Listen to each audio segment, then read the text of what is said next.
затопило.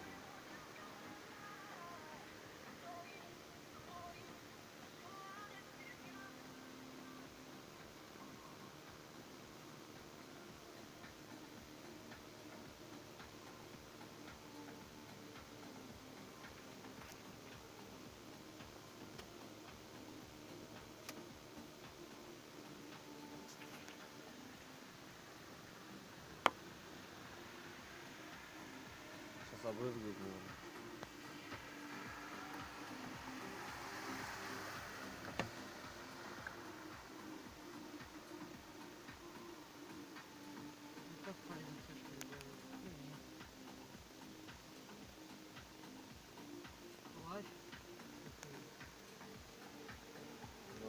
Зараз буде по ньому.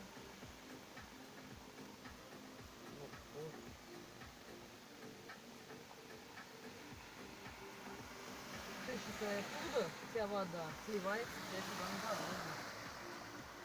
Есть прямо течет по течению.